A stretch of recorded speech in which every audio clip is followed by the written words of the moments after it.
వైఎస్ఆర్ జిల్లా పులివెందుల నియోజకవర్గం వేంపల్లిలో వైఎస్ఆర్సీపీ రాష్ట్ర అధికార ప్రతినిధి శ్యామల పర్యటించారు. వైఎస్ జగన్మోహన్ రెడ్డి హయాంలో పలు అభివృద్ధి పనులను ప్రారంభించి 70% వరకు పనులు పూర్తి చేశారని తెలిపారు.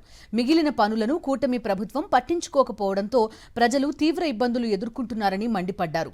వైఎస్ జగన్ విద్యారంగంలో అనేక సంస్కరణలు తీసుకొచ్చారని, అందులో భాగంగా కోట్లు వెచ్చించి వేంపల్లి చుట్టుపక్కల గ్రామీణ ప్రాంతాల విద్యార్థుల కోసం డిగ్రీ కాలేజ్ నిర్మించారని గుర్తు చేశారు.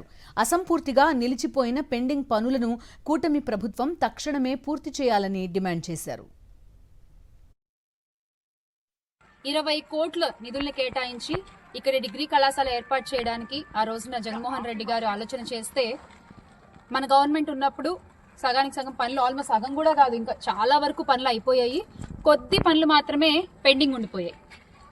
ఈ కూటమి ప్రభుత్వం అధికారంలోకి వచ్చి సంవత్సరం అవుతున్నా కూడా ఆ పెండింగ్ బిల్లులు రిలీజ్ చేయట్లేదు, ఈ వర్క్ కంప్లీట్ అవ్వట్లేదు.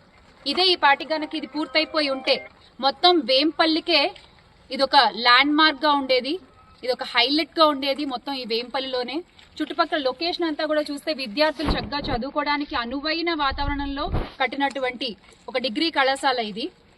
మరి ఇంత మంచి కళాశాలని ఎందుకు బిల్స్ రిలీజ్ చేసి విద్యార్థులు చదువుకునే విధంగా ఎందుకు కూటమి ప్రభుత్వం ఆలోచన చేయట్లేదు?